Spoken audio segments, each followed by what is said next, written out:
शुक्लाम्बरधरं विष्णुं शशिवर्णं चतुर्भुजं प्रसन्नवदनं ध्यायेत् सर्वविघ्नोपशान्तये। आपदामपहर्तारं दातारं सर्वसम्पदां लोकाभिरामं श्रीरामं భూయో భూయో నమామ్యహం అని నా రామచంద్రమూర్తికి నమస్కారం చేసుకుని మన వాల్మీకి మహర్షి మనకిచ్చిన రామాయణంలో అయోధ్యాకాండలో ఉన్నాము.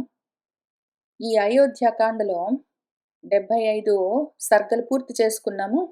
76వ సర్గ చూసుకుంటూ వెళ్దాం. అప్పుడేం జరిగిందంటే, భరతుల వారు పాపము ఒక 7 రోజులు ప్రయాణం చేసి వాళ్ళ తాతగారింటి నుంచి అయోధ్యకొచ్చారు. అర్జెంటుగా రమ్మంటున్నారు అంటే పాపం ఆయన అంత వేగంగా వచ్చారు.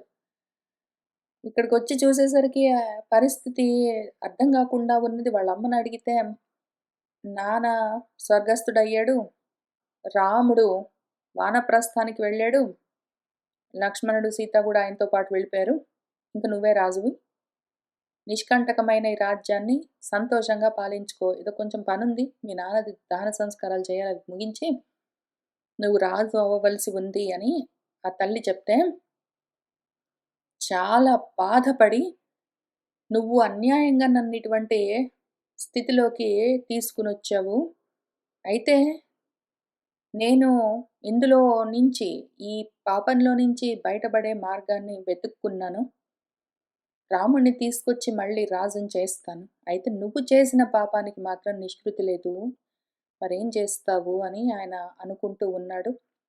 ఈలోగా కౌసల్య, సుమిత్ర ఆయన కోసం వస్తూ ఉంటే ఆయన తమ్ముడు శత్రుఘ్నుడు ఇద్దరు కలిసి ఎదురు వెళ్ళారు. గబగబా వెళ్ళి ఆ తల్లిని ఆలింగనం చేసుకున్నారు. ఆమె కౌసల్యాదేవి, ఇప్పుడు నీకు సంతోషంగా ఉన్నదా, సుఖంగా రాజ్యాన్ని అనుభవించు, నన్ను తీసుకెళ్ళి రాముడికి అప్పచెప్పు, లేదా నేనే ఏదో కాగడా పట్టుకుని వెతుక్కుంటూ రాముడు ఎక్కడున్నాడని అడవంతా తిరుగుతూ వెళ్తాను అని ఆమె అంటే తట్టుకోలేక ఆయన చాలా ఒట్లన్నీ పెట్టుకున్నాడు. ఇంకా చివరికి ఏడుస్తూనే ఆ రాత్రంతా ఆ విధంగా గడిపాడు. ఆయనకు ఆ రాత్రి ఆ విధంగా గడిచింది అన్న చోట మనము ఆ సర్గను పూర్తి చేసాం. ఇంక అక్కడి నుంచి వెళ్దాం. అప్పుడేం జరిగిందంటే, తం ఏవం శోకసంతప్తం భరతం కైకేయీసుతం ఉవాచ వదతాం శ్రేష్టః వసిష్ఠః శ్రేష్టవాక్ ఋషిః. ఏవం ఈ విధంగా శోకసంతప్తం, శోకంతో తపించిపోతూ ఉన్న కైకేయి పుత్రుడు భరతుడు తం ఆయనను చూసి, శ్రేష్టవాక్ గొప్ప వాక్ శక్తి కలిగిన వాడు, ఋషి అయినవాడు, శ్రేష్ఠుడు అటువంటి వశిష్ఠుల వారు, పైగా వదతాం శ్రేష్టః చెప్పగలిగిన వాళ్ళలో శ్రేష్ఠుడు. ఆయనలో 2 గుణాలున్నాయి. ఒకటి శ్రేష్ఠ వాక్, ఆయన దగ్గర అటువంటి వాక్ ఉన్నది, గొప్ప వాక్ ఉన్నది, దాన్ని చెప్పగలిగే వాళ్ళలో కూడా ఆయన శ్రేష్ఠుడు. అటువంటి వశిష్ఠుడు మన భరతుడితో ఈ విధంగా ఉవాచ అంటూ ఉన్నాడు. ఆయన ఏమన్నాడంటే, అలం శోకేన భద్రంతే రాజపుత్ర మహాయశః ప్రాప్తకాలం నరపతేః కురు సంయానం ఉత్తమం. ఓ మహాయశోమూర్తి అయిన రాజపుత్ర, తే భద్రం నీకు మంగళమవుగాక. శోకేన అలం, ఇంక ఈ శోకం చాలు, మనం చేయవలసిన పనులున్నాయి. నరపతేః ప్రాప్తకాలం, ఆ రాజుగారికి కాలం ప్రాప్తమయ్యింది, మరణకాలం రావడం వల్ల ఆయన వెళ్ళిపోయాడు. అయితే అటువంటి వాడికి చేయవలసిన ఉత్తమమైన దహన సంస్కారాదులున్నాయి. ఆయన సంయానం, ఆయన ప్రయాణానికి, ఆయన పరలోకం ప్రయాణానికి కావలసిన కర్మలున్నాయి, వాటిని కురు, చెయ్యవలసి ఉన్నది చెయ్యి అని ఆయన కర్తవ్య బోధ చేస్తూ ఉన్నారు మన వశిష్ఠుల వారు. వశిష్ఠస్య వచః శ్రుత్వా భరతః ధారణాం గతః ప్రేతకార్యాణి సర్వాణి కారయామాస ధర్మవిత్. మన భరతుల వారు వశిష్ఠుడి యొక్క ఆ వచః మాటలను శ్రుత్వా విని, వాటిని ధారణాంగతః అవతరించిన వాడై, ఇంకా ఆ ధర్మవేత్త, ధర్మం తెలిసినవాడు పాపము మన భరతుడు సర్వాణి ప్రేత కార్యాణి చేయవలసిన ప్రేత కర్మలన్నిటినీ కారయామాస చేయిస్తూ ఉన్నాడు. ఉద్ధృతం తైల సంరోధాత్ సహతు భూమౌ నివేశితం అపీతవర్ణవదనం ప్రసుప్తం ఇవ భూమిపం సంవేశ్య శయనే చ అగ్ర్యే నానారత్న పరిష్కృతే తతః దశరథం పుత్రః విలలాప సుదుఃఖితః. ముందు ఆయనకు అంత్యక్రియలు చేయాలి అంటే ఆ తైల భాండంలో నూనె పోసిన తొట్టిలో ఆ శవాన్ని ఇన్నాళ్ళు ఉంచారు కదా. ఎందుకంటే పెద్ద కొడుకు రాముడు అడవిలోకి వెళ్ళిపోయాడు, ఇక్కడ లేడు, ఇప్పుడే రాడు. రెండో కొడుకు భరతుడు, అందుకనే ఈ అంత్యక్రియల కోసమే ఊళ్ళో నుంచి తాతగారి దగ్గర నుంచి పిలిపించారు. అందుకే ఆయన రాగానే ముందేం చేశాడంటే తైల సంరోధాత్ ఆ నూనె తొట్టిలో ఉంచబడ్డ ఆయన శరీరాన్ని ఉద్ధృతం పైకి లేపి భూమౌ నివేశితం ముందు భూమి మీద పడుకోబెట్టారు. చూడ్డానికి ఎట్లా ఉన్నాడు ఆ భూమిపుడు రాజుగారు మన దశరథుడు, అపీతవర్ణ వదనం, ముఖమంతా పచ్చగా పసుపచ్చగా మారింది. ప్రసుప్తం ఇవ నిద్రపోతున్నట్టున్నాడు. ఇంకా నిద్ర మాత్రం మహాశాంతినిస్తుంది. బతికున్నంత వరకు ఏవో కోరికలతో తపించిపోతూ ఉన్నవాళ్ళు, ఏవో కోపాలతో తల్లడిల్లిపోతున్నవాళ్ళు, మోహాలతో ఎంతో బాధపడ్డవాళ్ళు, శోకించిన వాళ్ళందరూ మరణిస్తే ఏమవుతుంది? శాంతిస్తారు. ఇంక చేయవలసింది ఏమీ లేదు. కోరికలు లేవు, కోపాలు లేవు, ఏమీ లేవు. ఆ శరీరాలకి ఊరికినే మట్టి ముద్దలు. వాటికి ఏముంటుంది? శాంతమే ఉంటుంది. ఇంకా ఆ రకంగా ప్రసుప్తం గాఢ నిద్రలో ఉన్నట్టున్నాడు ఆయన. అటువంటి ఆ రాజుగారిని లేపి నానారత్న పరిష్కృతే, ఎన్నో రత్నాలతో అలంకరించబడ్డ అగ్ర్యే, శ్రేష్టమైన శయ్యనే, మంచం పైన సంవేశ్య పడుకోబెట్టి ఆ శవాన్ని. తతః ఇంకప్పుడు పాపము ఆ దశరథుడి పుత్రుడు సుదుఃఖితః ఎంతో దుఃఖిస్తూ ఉన్నవాడై దశరథుణ్ణి చూసి విలలాప చాలా విలపించాడు. ఆయనతో ఏమంటున్నాడంటే, ఆ శవంతో ఏమంటున్నాడంటే, కింతే వ్యవసితం రాజన్ ప్రోషితే మయి అనాగతే వివాస్య రామం ధర్మజ్ఞం లక్ష్మణంచ మహాబలం. ఓ రాజన్ రాజా, తే వ్యవసితం కిం, ఏం ఆలోచించి చేశావయ్యా ఇవన్నీ? ఏం ఆలోచించి చేశావు నువ్వు? మయి అనాగతే, నేను రాకముందే, రామం ధర్మజ్ఞం రామం, ధర్మజ్ఞుడైన రాముణ్ణి, మహాబలవంతుడైన లక్ష్మణుణ్ణి కూడా ఇద్దరినీ వివాస్య ఎక్కడికో పంపించేసి వెళ్ళగొట్టేసి, ఈ విధంగా నువ్వొక్కడివే ప్రోషితే వెళ్ళిపోయావే, ఏమి సాధించావు?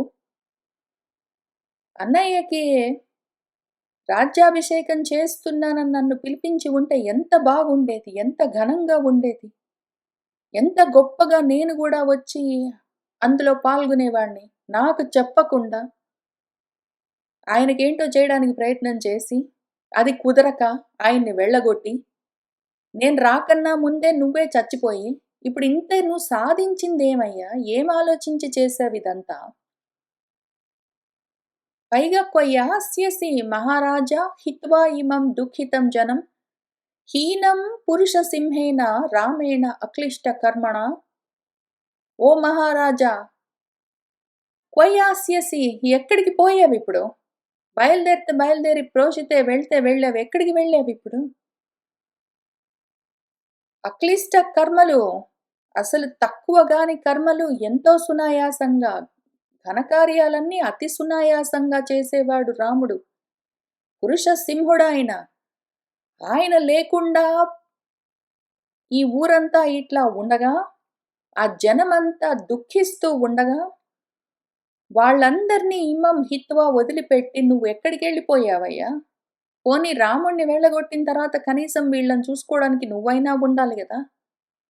ఆయన్ని పంపించేసి నువ్వెక్కడికెళ్ళావు? మరి వీళ్ళేమైపోతారు మధ్యలో? ఏం ఆలోచించి చేశావిదంతా?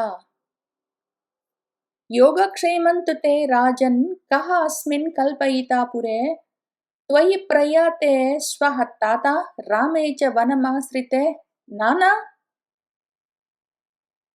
వనమాశ్రితే రామే రాముడేమో అడవికి వెళ్ళిపోయాడా? త్వయి శ్వః ప్రయాతే నువ్వేమో స్వర్గస్థుడివయ్యావా? ఆ రకంగా చూసుకోవలసిన వాళ్ళు ఇద్దరూ లేకుండా పోతే ఓ రాజా ఏ పురే ఈ అస్మిన్ ఈ పురానికి యోగాన్ని, క్షేమాన్ని కహ కల్పయిత ఎవరు కల్పించగలరు? రాముడు లేక, నువ్వు లేక రాజ్యమంతా అరాజకమై ఉంటే, ఊరికి ఈ అయోధ్యాపురికి యోగక్షేమాలెవరు చూస్తారిప్పుడు? విధవా పృథివీ రాజన్ త్వయా హీనా న రాజతే హీనచంద్ర ఇవ రజని నగరీ ప్రతిభాతిమా. ఓ రాజా, ఈ పృథివీ, ఈ అయోధ్య నగరము, ఈ మొత్తం రాజ్యమంతా త్వయాహీన నువ్వు లేక విధవా. ధవుడు అంటే భర్త, భరించేవాడు, రాజు అని అర్థము. అంటే వియోగంతో ఉన్నది అని అర్థము. విధవ అంటే రాజు లేకుండా ఉండడము, భర్త లేకుండా ఉండడం, దూరంగా ఉండడము, లేకుండా ఉండడం అని అర్థం. ఈ భూమంతా విధవ అంటే భరించే రాజు లేక న రాజతే ఏ ప్రకాశం లేకుండా కళతప్పి ఉన్నది. ఏదో హీనచంద్ర ఇవ చంద్రుడు లేని రజని రాత్రి ఎట్లా ఉంటుందో, చంద్రుడు ప్రకాశించకుండా ఉంటే చీకటి రాత్రి ఎట్లా ఉంటుందో, అట్లా ఈ నగరము, రాజు లేని రాజ్యము అటువంటి చీకట్లలో మునిగిపోయినట్టు మా ప్రతిభాతి నాకనిపిస్తూ ఉన్నది. నాకా విధంగా అది కనిపిస్తూ ఉన్నది.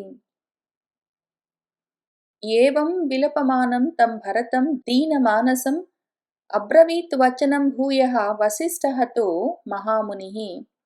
ఏవం ఈ విధంగా విలపమానం విలపిస్తూ ఉన్నవాణ్ణి, దీనమానసం దైన్యంతో మనసంతా కుంగిపోయి ఉన్నవాణ్ణి, తం భరతం ఆ భరతుణ్ణి చూసి మన వసిష్ఠః మహామునిః వసిష్ఠ మహర్షి భూయః తిరిగి మళ్ళీ ఈ వచనం అబ్రవీత్ అన్నాడు. ఆయన వచ్చి ఏడుస్తూనే ఉన్నాడు. ఆ రాత్రంతా ఏడుస్తున్నాడు. వాళ్ళ అమ్మగారి దగ్గర, కౌసల్యాదేవి దగ్గర, సుమిత్ర దగ్గర కూర్చుని. పొద్దునయింది, మళ్ళీ ఏడుస్తూనే ఉన్నాడు. ఇంక పొద్దునయ్యేసరికి వశిష్ఠాదులందరూ వచ్చారు. పురోహితులు, మంత్రులు, అమాత్యులందరూ. వశిష్ఠుడు లేవయ్యా, ఇంక లే, కళ్ళు తుడుచుకో, అంత్యక్రియలు చేయవలసి ఉన్నది అని చెప్తే లేచాడు. ఇంకా ముందు చేసే పనేమి, తైలభాండంలో నుంచి శవాన్ని తీశారు.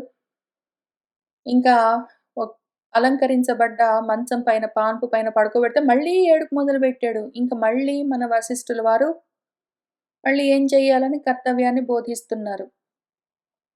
ప్రేత కార్యాణి యాని అస్య కర్తవ్యాని విశాంపతేః తాని అవ్యగ్రం మహాబాహో క్రియాంతాం అవిచారితం. ఓ మహాబాహో, ఓ మహాపరాక్రమవంతుడా, ఓ భరత, యాని ఏవేవైతే ప్రేత కార్యాణి ప్రేత కర్మలు ఏవేవి చేయవలసి ఉన్నాయో కర్తవ్యాన్ని, అస్య విశాంపతేః ఈ రాజుగారికి చేయవలసిన అంత్యక్రియలే ఉన్నాయో, తాని అవన్నీ కూడా అవ్యగ్రం ఏ వ్యగ్రత లేకుండా మనసు నిశ్చలంగా ఉన్న స్థితిలో, అవిచారితం ఏ విచారం లేకుండా క్రియాంతాం చేయవలసి ఉన్నవి. ఈ కర్మలన్నీ ఏ విచారం లేకుండా, ఏ వ్యగ్రత లేకుండా శాంతిగా చేయించవలసి ఉన్నవి. నువ్వు ఈ విధంగా శోకిస్తే ఎట్లా అని ఆయన చెప్తూ ఉన్నారు. ఇంకప్పుడు మళ్ళీ ఆ మాట విని తథా ఇతి భరతః వాక్యం వసిష్ఠస్య అభిపూజ్యత ఋత్విక్ పురోహిత ఆచార్యాన్ త్వరయామాస సర్వశః. మళ్ళీ మన భరతుడు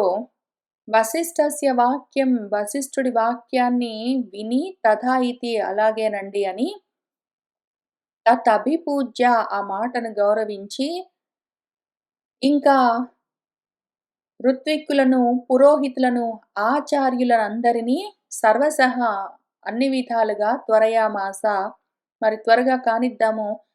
ఆ నూనెలో నుంచి గూడా తీసి శరీరాన్ని, ఆ శవాన్ని బయటబెట్టిన తర్వాత ఇంకెక్కువ కాలం అది ఉండదు. చేయవలసిన కర్మలు చేద్దాము అని వాళ్ళనాయన త్వరపెట్టాడు. ఏ తు అగ్నయః నరేంద్రస్య చ అజ్ఞగారాత్ బహిష్కృతాః ఋత్విగ్భిః యాచకైః చయ్యేవ తే ఆహ్రియంత యథావిధి. ఇంకా ఏవేవైతే ఏ అగ్నులు మన రాజుగారివి ఉన్నాయో, వాటిని ఆయన అగ్న్యాగారం నుంచి, అగ్నిగృహం నుంచి బహిష్కృతాః బయటికి తీసుకొని రాబడ్డ వాటిని ఋత్విక్కులు, యాజకులు వాళ్ళందరి చేత అవి ఆహ్రియంతా పుచ్చుకోబడ్డాయి. దహన సంస్కారాలు చేసేప్పుడు ఈ కాలంలో ఏమో గాని, పూర్వకాలంలో రకరకాల అగ్నులను వాళ్ళ జీవిత పర్యంతము శ్రద్ధగా నిలుపుతూ ఉండేవాళ్ళు. కొన్ని వంట చేసుకోవడానికి అగ్నులుండేవి. వాటిని రగిలిస్తూ, వెలిగిస్తూ ఉండేవాళ్ళు. కొన్ని పూజలు చేయడానికి ఉండేవి. కొన్ని ఈ విధంగా వాళ్ళు మళ్ళీ వెళ్ళిపోయిన తర్వాత, శరీరం వదిలిపెట్టి వెళ్ళిపోయిన తర్వాత, ఆ శరీరాలను దహనం చేయడం కోసము అగ్నులుంటాయి. ఆ అగ్నులను ఆయన యొక్క అగ్నిగారం నుంచి తెప్పించారు. వాటిని మన ఋత్వికులు, యాజకులు పుచ్చుకున్నారు యథావిధిగా. ఇంకా తర్వాత శిబికాయాం అధ ఆరోప్య రాజానం గతచేతసం బాష్పకంఠాః విమనసః తం ఊహుః పరిచారకాః.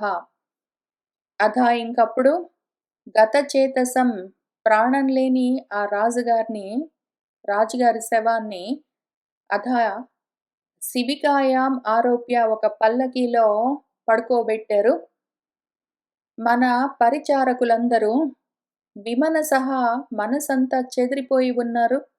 బాష్పకంఠాః కన్నీళ్లతో గొంతులన్నీ పూడుకుని పోయి ఉన్నాయి వాళ్ళకి. ఇంకా ఆ శిబికను, ఆ పల్లకీని, రాజుగారి శవాన్ని ఉంచిన ఆ పల్లకీని ఊహుహు మోస్తూ ఉన్నారు.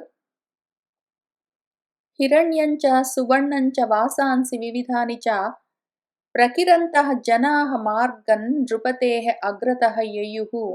ఇంక జనాః ప్రజలందరూ ఆ అయోధ్య నగరంలోని వాళ్ళందరూ రాజుగారి అంతిమ యాత్రలో పాల్గొంటూ ఉన్నారు. వాళ్ళందరూ కూడా హిరణ్యాన్ని వెండిని, సువర్ణాన్ని బంగారాన్ని, వివిధాని వాసాంసి రకరకాల వస్త్రాలను ఏ మార్గంలో, ఏ రాజమార్గంలో అయితే నృపతి రాజుగారు వెళ్తున్నాడో, ఆయన యొక్క మార్గంలో ప్రకీరంతః వాటిని చల్లుతూ, ఆయనకు అగ్రతః ముందు యయుః వెళ్తూ ఉన్నారు. ఇక్కడ హిరణ్యం అంటే బంగారం అని చెప్పుకోవచ్చు కదా! అంటే చెప్పుకోవచ్చు. పక్కనే సువర్ణం అన్నారు కాబట్టి, ఈ సువర్ణాన్ని బంగారంగా, హిరణ్యాన్ని వెండిగా చెప్తున్నాను. ఎందుకు అంటే హిరణ్యం అన్న దానికి వ్యుత్పత్తి పరంగా అర్థము మనసులను హరించేది అని అర్థం. లాక్కొని వెళ్ళేది అని అర్థం. హరించేది హిరణ్యం. వెండి గూడా దాని వెలుగులతో, వాటితో మనసులను హరిస్తుంది. హరించేదేదైనా హిరణ్యం. ఇక్కడ సువర్ణం పక్కన హిరణ్యం కాబట్టి వెండి, బంగారం అని చెప్తూ వచ్చాను. లేదా ఈ హిరణ్యాన్ని బంగారంగా, సువర్ణాన్ని వెండిగా గూడా చెప్పుకోవచ్చు. ఎందుకంటే సువర్ణం అంటే చక్కటి వర్ణము. వెండి గూడా చాలా మంచి రంగులో ఉంటుంది. తెల్లగా ధగధగలాడుతూ. ఆ రెండిటికి వాడుకోవచ్చు. ఆ తర్వాత చందన అగరు నిర్యాసాన్ నరలం పద్మకం తథా దేవదారుణి చ ఆహృత్య క్షేపయంతి తథా అపరే. చందనము, గంధాలు, అగరు, చెక్కలు వాటిని తీసుకునొచ్చి అరగదీసి పరిమళ ద్రవ్యాలన్నిటిని తయారు చేసి వాటిని, అట్లానే నరళం, పద్మకం, దేవదారు వృక్షాల యొక్క చెక్కలను వాటిని తీసుకొనొచ్చి, ఆహృత్య పట్టుకొచ్చి, తథా కొంతమంది అపరే క్షేపయంతి ఆ మార్గంలో విసురుతూ ఉన్నారు. ఎందుకివన్నీ విసురుతున్నారంటే, రాజుగారిని దహనం చేయడానికి తీసుకొని వెళ్తున్నారు. కాబట్టి వాళ్లకు శక్తి కొద్దీ, వాళ్ళ ప్రేమ కొద్దీ వాళ్ళు ఆయన దహనానికి కావలసిన కర్రలను, గంధపు చెక్కలు, దేవదారు వృక్షం యొక్క చెక్కలు వాటిని తీసుకొచ్చి ఇస్తూ ఉన్నారు. విసురుతూ ఉన్నారు. ఎందుకంటే మరి రాజుగారి అంతిమయాత్రకు వెళ్తూ ఉంటే ముందు వెనకాల చాలా మంది నడుస్తూ ఉంటారు. మొత్తం సైన్యం కదులుతుంది. ఇంట్లో వాళ్ళందరూ వెళ్తారు. ఒక్కొక్కళ్ళకి చేతికివ్వడానికి కుదరదు కాబట్టి విసురుతున్నారు. కావాల్సినవి తీసుకుంటారు. అట్లానే పరిమళ ద్రవ్యాలు ఆ శవాన్ని దహనం చేస్తూ ఉన్నప్పుడు పరిమళ ద్రవ్యాలతో పాటు ఒకవేళ చేస్తారేమో అని అన్ని రకాలుగా వాళ్ళు కూడా ఇస్తూ ఉన్నారు. బంగారాన్ని వాటిని అన్నిటిని ఇస్తూ ఉన్నారు. ప్రాబబ్లీ కావాలంటే పూలు అవన్నీ గూడా ఇచ్చారో ఏంటో. ఈలోగా గంధాన్ ఉచ్చావచాన్ చ అన్యాన్ తత్ర గత్వా అధ భూమిపం తత్ర సంవేశయామాసుః చితామధ్యే తం ఋత్విజః. ఇంకప్పుడు గత్వా అక్కడికి ఎక్కడైతే ఈ దహన సంస్కారాలు చేయాలో ఆ మరుభూమికి వెళ్ళి ఇంకప్పుడు ఆ భూమిపుణ్ణి రాజుగారిని తీసుకెళ్లారు. తత్ర అక్కడ గంధాన్, ఉచ్చావచాన్, అన్యాన్ రకరకాల గంధపు చెక్కలు, మిగిలిన చెక్కలన్నిటితో ఒక చితిని పేర్చారు. ఆ చితా మధ్యే ఆ చితి మధ్యలో మన ఋత్విక్కులు ఈ చితిని పేర్చి దాని మధ్యలో మన రాజుగారిని తత్ర సంవేశయామాసుః అందులో ప్రవేశపెట్టారు. తీసుకెళ్ళి ఆ చితి పైన ఆయన్ని పడుకోబెట్టారు. చితి అంటే ఏదైనా సరే పోగుగా, రాశిగా, గుట్టగా పెట్టింది, పేర్చబడ్డది అని అర్థం. ఈ చెక్కలన్నిటిని గంధపు చెక్కలు, దేవదారు చెక్కలు వాటన్నిటిని పేర్చి వాటి పైన రాజుగారిని ఉంచారు. తదా హుతాసనం హుత్వా జేపుః తస్య తదృత్విజः జగుః చత్తే యథా శాస్త్రం తత్ర సామాని సామగాః. తదా ఇంకప్పుడు తతృత్విజः ఋత్విక్కులందరూ తస్య ఆయన యొక్క చితిని హుత్వా వెలిగించి, హుతాసనం అగ్నితో వెలిగించి, అక్కడే కూర్చుని జేపుః జపం చేయడం మొదలుపెట్టారు. పైగా తత్ర అక్కడే వాళ్ళు యథాశాస్త్రం శాస్త్రోక్తంగా సామాని సామగాః జగుహుతే వాళ్ళు సామగానాలు చేస్తూ ఉన్నారు, జపాలు చేస్తూ ఉన్నారు. శిబికాభిః చ యానైః చ యథా అర్హన్ తస్య యోషితః నగరాత్ నిర్యయుః తత్ర వృద్ధైః పరివృతాః తదా. ఆయన తస్య రాజుగారి యొక్క దశరథ మహారాజు గారి యొక్క యోషితః భార్యలందరూ కూడా యథా అర్హం తగిన విధంగా శిబికాల్లో అంటే పల్లకీల్లో కొంతమంది, యానైః వాహనాల్లో, రథాల్లో కొంతమంది, నగరాత్ నిర్యయుః నగరం నుంచి బయలుదేరారు. తత్ర అక్కడ వృద్ధైః పరివృతాః తదా వృద్ధులు పెద్దవాళ్ళందరూ కూడా వాళ్ళ చుట్టూ ఉండి వస్తూ ఉంటే, వీళ్ళు తగిన విధంగా ఉచితమైన పద్ధతిలో పల్లకీల్లోనో, రథాల్లోనో ఏవో వాహనాల్లో ఆ రాజుగారిని అనుసరించి వెళ్తూ ఉన్నారు. వాళ్ళందరూ గూడా ఈ శ్మశానానికి వచ్చారు. ఆ తర్వాత ఎక్కడైతే రాజుగారిని దహనం చేస్తున్నారో అక్కడికొచ్చారు. ఆ తర్వాత ప్రసవ్యం చాపి తం చకుః ఋత్విజः అగ్నిచితం నృపం స్త్రియః చ శోకసంతప్తాః కౌసల్య ప్రముఖాః తదా. తదా ఇంకప్పుడు కౌసల్య మొదలైన స్త్రీలందరూ శోకంతో తపించిపోతూ ఉన్నారు. వాళ్ళందరూ వాళ్ళతో పాటే ఋత్విక్కులందరూ కూడా అగ్నిచితం నృపం ఆ అగ్ని రగిలించిన చితి పైన ఉన్న రాజుగారి చుట్టూ ప్రసవ్యంగా అప్రదక్షిణంగా చుట్టూ చకుహు తిరిగి అప్రదక్షిణం చేశారు. ప్రదక్షిణం చేశారంటే కుడి భుజం వైపు నుంచి తిరగడం. అప్రదక్షిణంగా అంటే అటు నుంచి వ్యతిరేక దిశలో ఆ చితి చుట్టూ తిరిగారు వాళ్ళు. ఇంకా అప్రదక్షిణం కూడా చేసిన తర్వాత ఏడుస్తున్నారు వాళ్ళక్కడే. క్రౌంచీనాం ఇవ నారీణాం నినాదః తత్ర శుశ్రువే ఆర్తానాం కరుణం కాలే క్రోశంతీనాం సహస్రశః. ఇంకా ఆ కాలంలో, ఆ సమయంలో శరీరం కూడా, ఆ శవం కూడా దహనమైపోతూ ఉంటే చూసి తట్టుకోలేక ఆర్తానాం ఏడుస్తూ ఉన్నారు. అందరూ అక్కడ ఉన్న వాళ్ళందరూ ఎంతో ఆక్రోశిస్తూ ఉన్నారు. వాళ్ళ యొక్క ఆర్తనాదాలన్నీ, ఆ నారీమణుల యొక్క ఆర్తనాదాలన్నీ అక్కడ ఏవో కొన్ని వేల క్రౌంచ పక్షులన్నీ నినాదాలు చేస్తూ ఉన్నట్టు సుశ్రువే వినిపిస్తూ ఉన్నది. బిగ్గరగా ఏడుస్తున్నారు వాళ్ళందరూ. తతః రుదంత్యః వివశాః విలప్య చ పునః పునః యానేభ్యः సరయూతీరం అవతేరుః వరాంగనాః.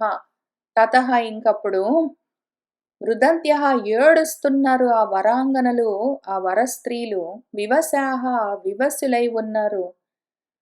పునః పునః విలప్య మాటి మాటికి అదే పనిగా ఏడిచి, ఏడిచి, ఏడిచి చివరికి మళ్ళీ యానేభ్యః ఏ వాహనాల్లో వాళ్ళిక్కడి దాకా వచ్చారో, అవే వాహనాలెక్కి మళ్ళీ పల్లకీలో, రథాలో ఏ వాహనాల్లో వచ్చారో, వాళ్ళందరూ మళ్ళీ సరయూ నదీ తీరానికి వెళ్ళి అక్కడ అవతేరుహు దిగారు. ఎందుకంటే అక్కడ జలతర్పణాలు, ఉదక క్రియలు చేయవలసి ఉన్నది కాబట్టి. కృత్వా ఉదకంతే భరతేన సార్ధం నృపాంగనాః మంత్రిపురోహితాః చ పురం ప్రవిశ్య అశ్రుపరీతనేత్రాః భూమౌ దశాహం వ్యనయంత దుఃఖం. వాళ్ళందరూ ఆ ఋత్విక్కులు, తల్లులు భరతుడితో పాటు అందరూ భరతేన సార్ధం ఆయనతో పాటు కలిసి ఉదకం కృత్వా ఉదక ప్రదానం చేసి ఆ నృపాంగనాః ఆ రాజుగారి భార్యలు, ఆయన మంత్రులు, ఆయన పురోహితులు వాళ్ళందరూ కూడా జలతర్పణాలిచ్చి తిరిగి మళ్ళీ అశ్రుపరీత నేత్రాః కన్నీళ్లతో నిండి ఉన్న కన్నులతో పురం ప్రవిశ్య ఊళ్ళోకొచ్చారు. ఇంకా తర్వాత ఒక దశాహం ఒక 10 రోజులు భూమి మీదే శయనిస్తూ అతి కష్టం మీద దుఃఖంగా వ్యనయంత రోజులు ఒక 10 రోజులు ఆ విధంగా గడిపారు. ఇత్యార్షే శ్రీమద్ రామాయణే వాల్మీకి ఆదికావ్య అయోధ్యాకాండే షట్సప్తతితమः సర్గः సంపూర్ణం. అథ సప్తసప్తతితమः సర్గः 77వ సర్గ చూద్దాము. తతః దశాహే అతిగతే కృతశౌచః నృపాత్మజः ద్వాదశే ఆహని సంప్రాప్తే శ్రాద్ధకర్మాణి అకారయత్. ఇంక మన నృపాత్మజుడు భరతుడు తతః అప్పుడు దశాహే అతిగతే 10 రోజులు గడిచిపోయిన తర్వాత కృతశౌచః 11వ రోజు శౌచం స్నానాలవన్నీ చేసి ద్వాదశే అహని 12వ రోజు సంప్రాప్తే ఆ రోజు వచ్చేసరికి 12వ రోజుకి శ్రాద్ధ కర్మలను అకారయత్ చేశాడు. ఆ సమయంలో 12వ రోజు ఆయన చాలా దానాలవన్నీ చేశాడు. బ్రాహ్మణేభ్యః దదౌ రత్నం ధనం అన్నం చ పుష్కళం వాసాంసి చ మహార్హాణి రత్నాని వివిధాని చ బాస్తికం బహు శుక్లం చ గాశ్చాపి శతశః తథా దాసీ దాసం చ యానం చ వేశ్మాని సుమహాంతాని చ. ఆయన ఈ 12 రోజుల నుంచి శ్రాద్ధ కర్మలు చేస్తూ ఉన్న ఋత్వికులు, బ్రాహ్మలు ఎవరెవరున్నారో వేద పఠనం చేస్తూ, జపాలన్నీ చేస్తూ, సామగానాలు చేస్తూ ఏవేవైతే అంత్యక్రియల్లో పాల్గొన్నారో మొత్తము వాళ్ళందరికీ రత్నాలను, ధనాన్ని, అన్నాన్ని పుష్కళంగా దదౌ ఇచ్చాడు. వాళ్ళందరికీ వాసాంసి వస్త్రాలను, మహార్హాణి గొప్ప విలువైన వస్త్రాలను, రత్నాలను, రకరకాల రత్నాలనిచ్చాడు. బహుబాస్తికం, బస్తం అంటే మేక అనర్థము. మేకల మందలనిచ్చాడు. శుక్లంగాశ్చ తెల్లగా ఉన్న చక్కటి ఆవులను, గోవులను కూడా వందల కొద్దీ దానాలు చేశాడు. దాసదాసీ జనాలను, యానాలను వాళ్ళు వెళ్ళడానికి పల్లకీలు కావాలో, వాళ్ళకి రథాలు కావాలో, ఇంక ఏ విధంగా ఏ ప్రయాణ ఉపకరణాలున్నాయో ఆ సాధనాలను ఇచ్చాడు. సుమహాంతి వేశ్మాని పెద్ద పెద్ద ఇళ్లను ఆయన ఇవ్వగలిగిన రకరకాల దానాలన్నీ చేశాడు ఆ సమయంలో. ఆ తర్వాత తతః ప్రభాతసమये దివసే అథ త్రయోదశే విలలాప మహాబాహుః భరతః శోకమూర్ఛితః. 13 రోజొచ్చేసరికి ఇంకా అస్థికలు తీసుకొని రావాల్సి ఉంటుంది. దహనం చేసిన తర్వాత శవాన్ని దహనం చేసిన తర్వాత ఇంకా ఆ శవము ఆ శవానికి అందుకోసం పేర్చిన అచ్చితి మొత్తము రగిలి కాలి, కాలి, కాలి చల్లారి ఉంటుంది. ఈ పాటికి 12 రోజులు గడిచేసరికి 13 రోజుకి అక్కడంతా బూడిద కుప్ప మాత్రం మిగులుతుంది. అయితే కాలకుండా మిగిలిపోయిన అస్థికలుంటాయి, ఎముకలు వాటిని సంచయనం చేయాలి. అస్థి సంచయనం చేస్తూ ఉంటారు. అది ఆ 13 రోజు చేయవలసి ఉంటుంది. ఇంకా తతః ప్రభాత సమయే ఆ రోజు అథ త్రయోదశే దివసే 13 రోజు వచ్చేసరికి మన మహాబాహువు భరతః మనం భరతుడు పాపము విలలాప ఏడిచి, ఏడిచి మళ్ళీ ఆ పని కూడా ఈయనే చేయాలి. దహన సంస్కారం ఈయనే జేసొచ్చాడు. ఆ మొత్తము యాత్ర గూడా అంత్యక్రియలకు అంతిమ యాత్ర గూడా ఈయనే చేశాడు. ఆ తర్వాత ఇప్పుడు వెళ్లి మళ్ళీ అస్థికలన్నీ తీసుకొని రావాలి. మళ్ళీ అదంతా చేయవలసి ఉంటుంది. ఆయనే చేయాలి. గుర్తుకొచ్చేసరికి మళ్ళీ శోకంతో ఆయనకి మూర్ఛ వచ్చినంత పనైంది. ఏడ్చి, ఏడ్చి, ఏడ్చి కళ్ళు తిరిగిపోయాయి ఆయనకి. శబ్దాపిహిత కంఠః తు శోధనార్థముపాగతః చితామూలే పితుః వాక్యం ఇదం ఆహ సుదుఃఖితః. ఇంకా శోధనార్థం ఆ ఎముకలు వెతకడం కోసం వెళ్ళాడు కదా! పాలవి పోసి చల్లారిన తర్వాత అందులోంచి తీస్తారు. ఆ వెముకలు తీస్తూ ఉంటే అందుకోసం వెళ్ళినవాడు శబ్దాపిహిత కంఠః ఇంకా ఏడ్చి, ఏడ్చి, ఏడ్చి గొంతంతా బొంగురు పోయిందాయనకి. ఇంకా పితుహు చితామూలే తండ్రి గారి చితి యొక్క మూలంలో ఇంకేం మిగిలింది బూడిద కుప్పగా మిగిలాడాయన మొత్తమే. అక్కడ కూర్చొని ఆయనతో సుదుఃఖంతో ఉన్న మన భరతుడు ఇదం ఆహా! ఈ మాటలంటూ ఉన్నాడు వాళ్ళ తండ్రి గారితో. తాత యస్మిన్ నిసృష్టహాహం త్వయా భ్రాతరి రాఘవే తస్మిన్ వనం ప్రవ్రజితే శూన్యే త్యక్తః అస్మి అహం త్వయా. నాన్నా అహం నేను త్వయా నీ చేత యస్మిన్ భ్రాతరి రాఘవే ఏ అన్నగారైన రాముడి చేతిలో నిసృష్టః పెట్టబడ్డానో నువ్వు ఎవరికి అప్పజెప్పావు నన్ను? రాముడి చేతిలో పెట్టావు. రాముడికి అప్పజెప్పావు. ఆ విధంగా నీ చేత నేను రాముడికి అప్పగించబడ్డాను. ఇప్పుడు తస్మిన్ వనం ప్రవ్రజితే ఆయనేమో వనానికి వెళ్ళిపోయాడు. చూసావా? నువ్వు నన్నెవరికి అప్పజెప్పావో ఆయన నన్ను పట్టించుకోకుండా వదిలిపెట్టి వెళ్ళిపోతే, అహం నేనిప్పుడు నువ్వు గూడా లేవు, ఆయన గూడా లేడు. అందరి చేత త్యక్తః వదిలివేయబడ్డవాడినై శూన్యః అస్మి శూన్యంలో ఎవరూ లేకుండా, ఏ ఆధారం లేకుండా ఒక్కడినే వదిలిపెట్టి ఆయన వెళ్ళిపోతాడు. నువ్వు వెళ్ళిపోతావా? అప్పగించిన నువ్వు వెళ్ళిపోయావు. పుచ్చుకున్న ఆయన వెళ్ళిపోయాడు. నేనేమైపోతాను మధ్యలో? అనాథగా మిగిలిపోయాను శూన్యంలో. యస్యాః గతిః అనాథాయాః పుత్రః ప్రవ్రాజితః వనం తాం అంబాం తాత కౌసల్యాం త్యక్త్వా త్వం క్వ గతః నృపా రాజా. ఆ విధంగా పుత్రః వనం ప్రవ్రాజితః కొడుకు అడవికి వెళ్ళిపోతే అనాథగా మిగిలిపోయిన ఎవరున్నారో ఆ అమ్మ ఆ కౌసల్యాదేవి ఆమెను త్యక్త్వా వదిలిపెట్టి తాత, నాన్న త్వం నువ్వు క్వ గతః ఎక్కడికి వెళ్ళిపోయావు? నన్నేమో రాముడికి అప్పజెప్తివి, రాముడిని వెళ్ళగొడితివి, నువ్వు వెళ్ళిపోతివి.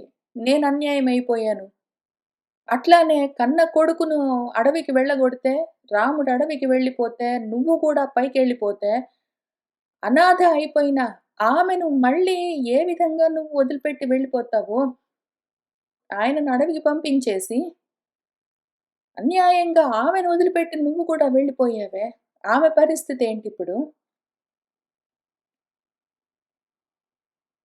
దృష్ట్వా భస్మారుణం తచ్చ దగ్ధాస్తి స్థానమండలం పితుః శరీర నిర్వాణం నిష్టనన్ విషసాదసః అని ఏడుస్తూ ఆయన శవాన్ని ప్రశ్నించాడు. జవాబు లేదు.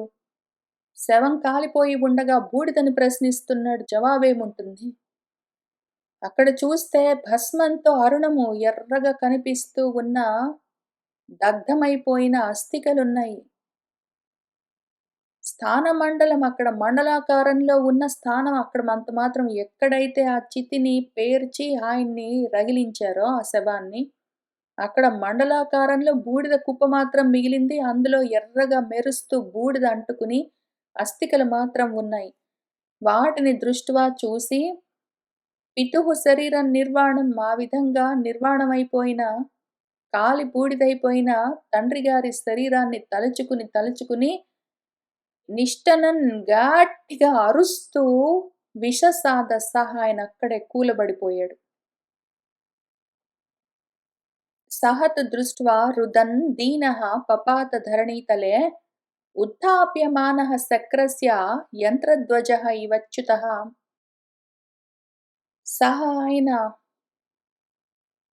దీనంగా ఆ విధంగా రుదన్ ఏడుస్తూ ధరణీతలే పపాత భూమి మీద పడిపోతే దృష్ట్వా చూసి శక్రస్య యంత్రధ్వజః ఇవ ఏదో ఇంద్రుడి యొక్క ధ్వజస్తంభము చ్యుతము పెళ్ళున విరిగి భూమి మీద పడిపోతే ఎట్లా ఉంటుందో అట్లా భూమి మీద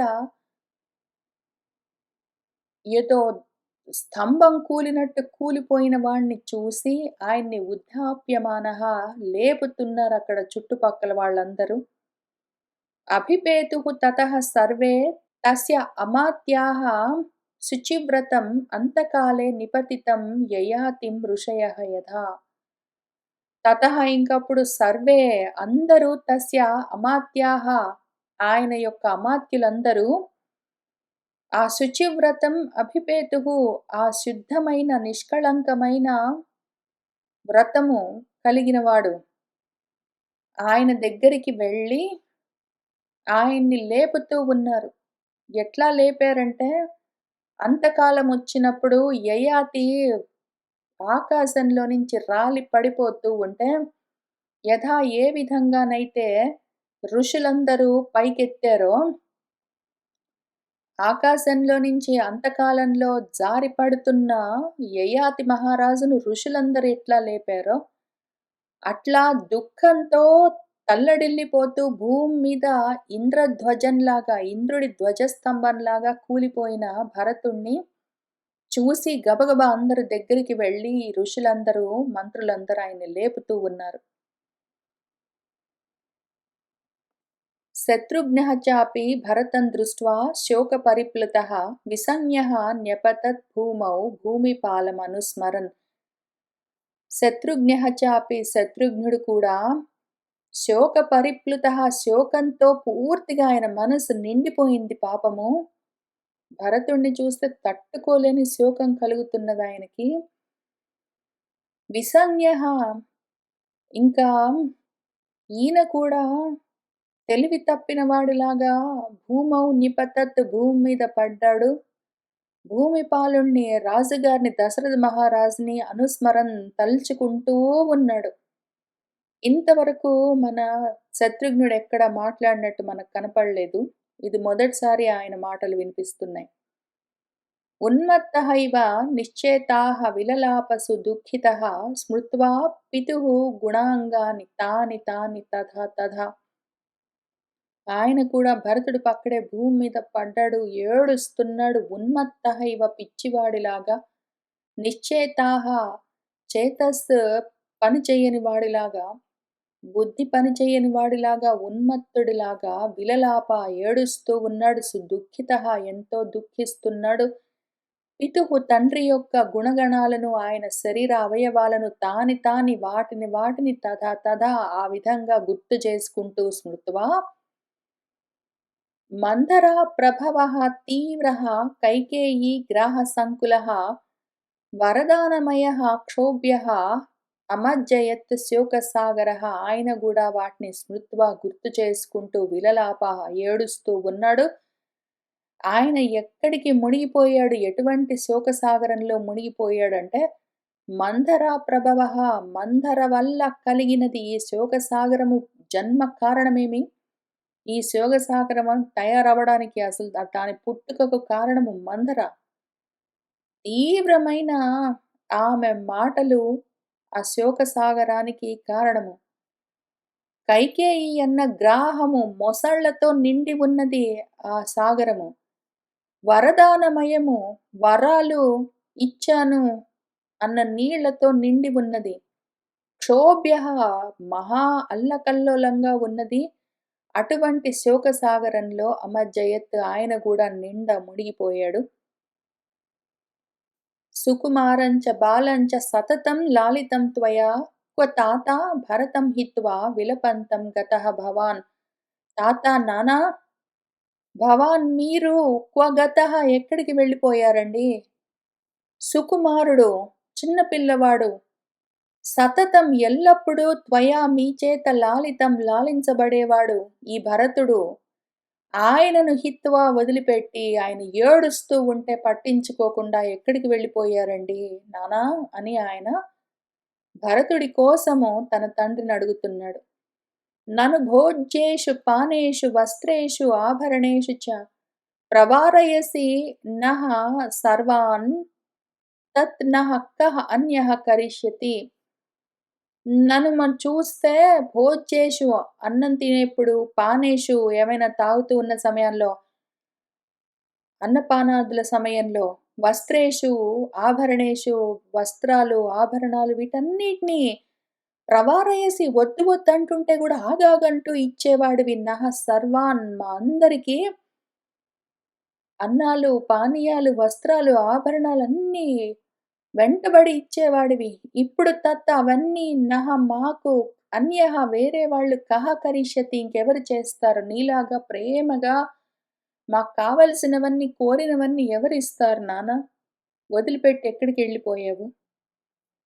అవధారణ కాలే తు పృథివీ నావతీర్యతే యా విహీనా త్వయా రాజ్ఞా ధర్మజ్ఞేన మహాత్మనా. ఈ పృథివీ భూమి కూడా చూసావా?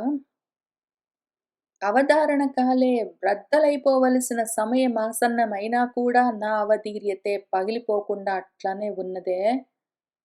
యా పృథివీ ఏ భూమైతే త్వయా విహీన నువ్వు లేకుండా ఉంటే అది భూమి బ్రద్దలైపోవద్దు. రాజువు, ధర్మం తెలిసిన వాడివి, మహాత్ముడివి అటువంటి నువ్వు వెళ్ళిపోయిన తర్వాత కూడా భూమి అట్లానే భద్రంగా ఉన్నదే. బ్రద్దలైపోకుండా అని ఆయన అంటూ ఉన్నాడు. పితరి స్వర్గమాపన్నే రామే చ అరణ్యమాశ్రితే కిం మే జీవిత సామర్థ్యం ప్రవేక్ష్యామి హుతాసనం. రామే చ అరణ్యమాశ్రితే రాముడు అరణ్యానికి వెళ్ళిపోయాడా? పితరి స్వర్గమాపన్నే తండ్రేమో స్వర్గస్థుడయ్యాడా? ఇంక ఎవరూ లేని మే జీవిత సామర్థ్యం కిం బ్రతికుండే శక్తి ఎక్కడున్నది నాకు? నేను ఇంక బ్రతికుండలేను. హుతాసనం ప్రవేక్ష్యామి నేను గూడా అగ్నిలో దూకి చచ్చిపోతాను. హీనః భ్రాత్రా చ పిత్రా చ శూన్యాం ఇక్ష్వాకుపాలితాం అయోధ్యాం న ప్రవేక్ష్యామి తపోవనం. భ్రాత్రా హీనః అన్నగారు వదిలిపెట్టిపోయాడు మమ్మల్ని. పిత్రా చ తండ్రి చేత కూడా మేము వదిలివేయబడ్డాము. శూన్యమైన ఇక్ష్వాకులచే పాలింపబడుతున్న ఆ అయోధ్య నగరం ఇప్పుడు శూన్యమైపోయింది. తండ్రి లేడు, అన్నయ్య లేడు, ఎవరూ లేని శూన్యమైన ఆ అయోధ్య రాజ్యంలోకి నేను ప్రవేశించలేను. ఇంక ఊళ్ళోకి రాను. ఇక్కడి నుంచే నేను తపోవనం తపోవనానికి వెళ్ళిపోయి అక్కడ తపస్సులు చేసుకుంటాను. నేను గూడా అడవిలోకెళ్ళిపోతాను. ఇంక ఊళ్ళోకి రాలేను. అని ఆయన కూడా గొల్లుమని విలపిస్తున్నాడు శత్రుఘ్నుల వారు. తయోః విలపితం శ్రుత్వా వ్యసనం చ అన్వవేక్ష్య తత్ భృశం ఆర్తతరా భూయః సర్వే ఏవ అనుగామినః. తయోః వాళ్ళిద్దరట్లా విలపిస్తూ ఉంటే దాన్ని శ్రుత్వా విని, పాపం వాళ్ళకొచ్చిన ఈ వ్యసనం ఇంత కష్టమొచ్చింది వాళ్ళకి. దాన్ని తత్ అన్వవేక్ష చూసి తట్టుకోలేక అనుగామినః ఏవ వాళ్ళతో పాటు ఈ అస్థి సంచయనానికొచ్చిన వాళ్ళ అస్థికల్ని తీసుకెళ్ళడానికి వచ్చిన వాళ్ళు ఉన్నారు గదా! మరి పెద్దవాళ్ళందరూ. వాళ్ళందరూ కూడా సర్వే ఏవ భూయః మళ్ళీ ఎంతో భృశం ఎక్కువగా ఆర్తతరాహ భూయః వాళ్ళెంతో ఆర్తి పొందారు. తట్టుకోలేకపోయారు వీళ్ళిద్దరు అంత ఏడుస్తుంటే. తతః విషణ్ణౌ శ్రాంతౌ చ శత్రుఘ్న భరతౌ ఉభౌ ధరణ్యాం సంయవేష్టేతాం భగ్న శృంగౌ ఇవ ఋషభౌ. తతః ఇంకప్పుడు విషణ్ణౌ ఇంకా ముఖాలన్నీ వాడిపోయాయి. ముఖమంతా వేలాడేసి వాళ్ళిద్దరు అక్కడ భూమి మీద అట్లా కూర్చున్నారు. అలసిపోయి కనిపిస్తున్నారు ఏడిచి ఏడిచి. ఆ రకంగా ధరణ్యాన్ సన్యవేష్టేతాం భూమి మీద పడి ఉన్న విషణ్ణ వదనాలతో ఉన్న అలసిపోయి ఉన్న భరత శత్రుఘ్న ఉభౌ ఆ భరతుణ్ణి శత్రుఘ్నుణ్ణి చూసి వాళ్ళెట్లా ఉన్నారంటే భగ్న శృంగౌ ఇవ ఋషభౌ కొమ్ములు విరిగిపోయిన వృషభాల్లాగా ఉన్నారు.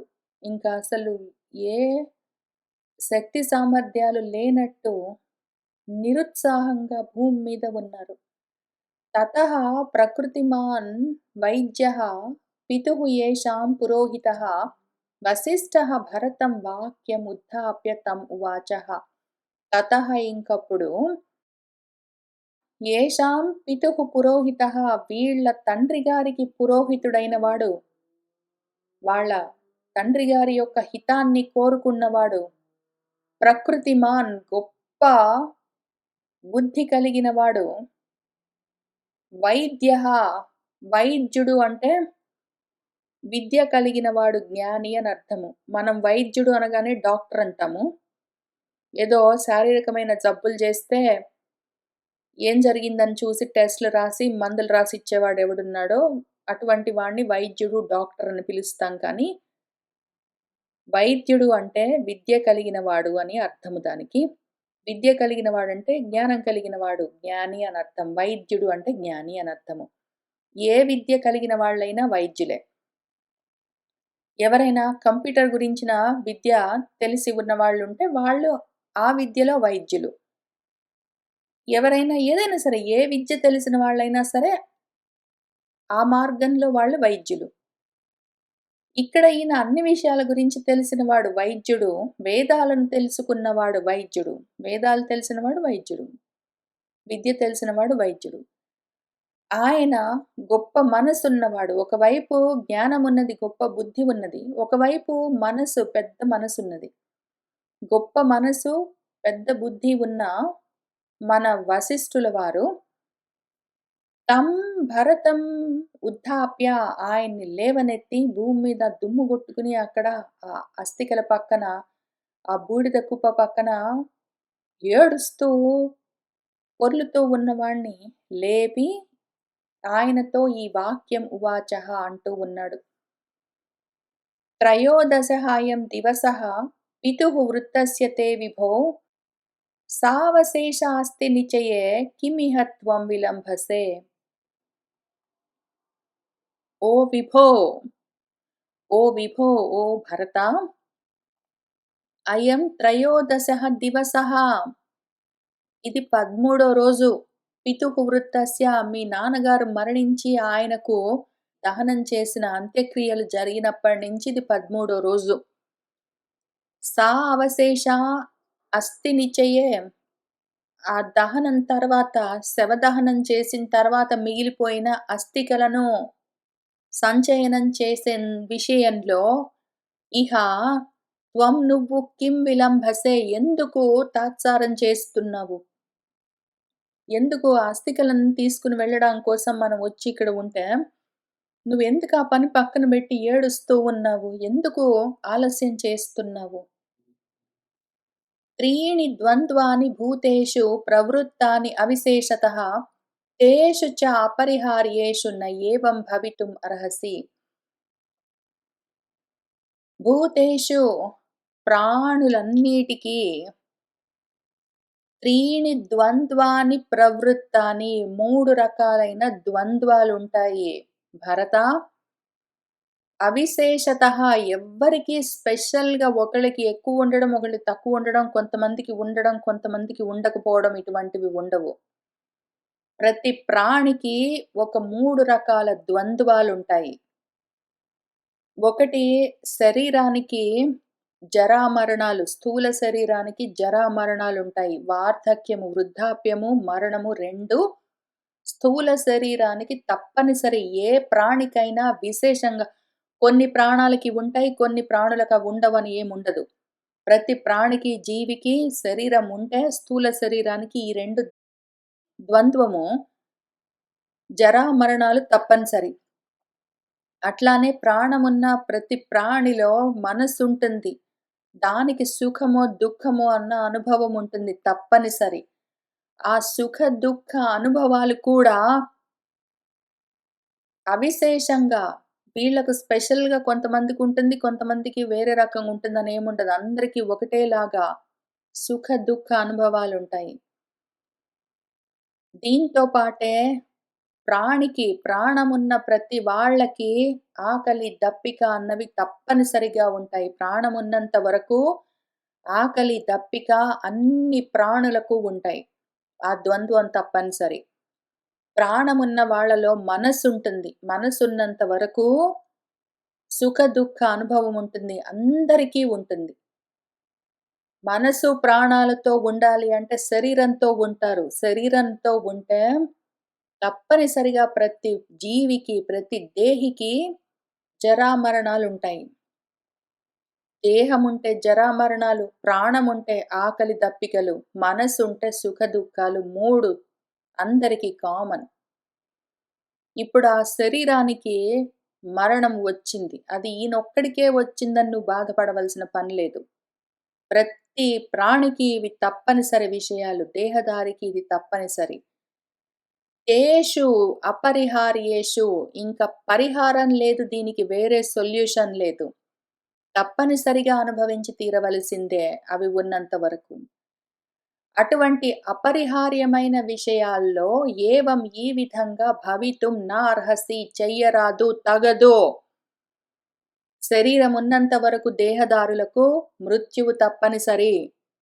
చనిపోతే ఆ విషయం అర్థం చేసుకోవాలి జ్ఞానంతోటి. ఈ విధంగా శోకింప తగదో. అపరిహార్యేషు తేషు ఏవం భవితుం నార్హసి అని చెప్తున్న విషయము భగవంతుడు మనకు భగవద్గీతలో 2వ అధ్యాయంలో సాంఖ్యయోగంలో జాతస్య హి ధ్రువో మృత్యుః ధ్రువం జన్మ మృతస్య చ తస్మాత్ అపరిహార్యే అర్థే నత్వం శోచితుమర్హసి అని అర్జునుడికి చేసిన ఉపదేశమే భరతుడికి వశిష్ఠుల వారు చేస్తున్నారు. జాతస్య పుట్టినవాడికి మృత్యుః ధ్రువః హి మరణము తప్పనిసరి.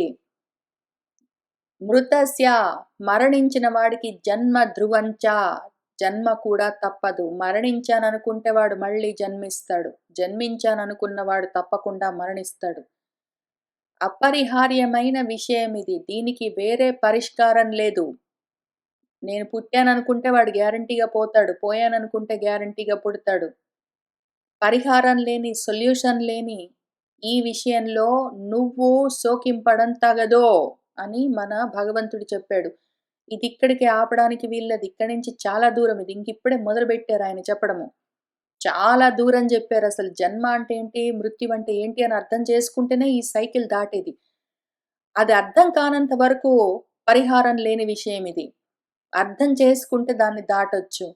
ఎంతో దూరం వెళ్తున్న విషయం ఇది. ఎంతో దూరం ఆలోచించుకోవాల్సిన విషయము. ప్రతి వాళ్ళు ఎవరైనా సరే మనకు తెలిసిన వాళ్ళు మరణిస్తే అంత్యక్రియలు చేసి ఇంక తర్వాత కూర్చొని ఏం చేయాలి? ఇదే విషయం ఆలోచించాలి. పరిహారం లేని ఈ విషయంలో మరి నేను చేయగలిగినదేమి?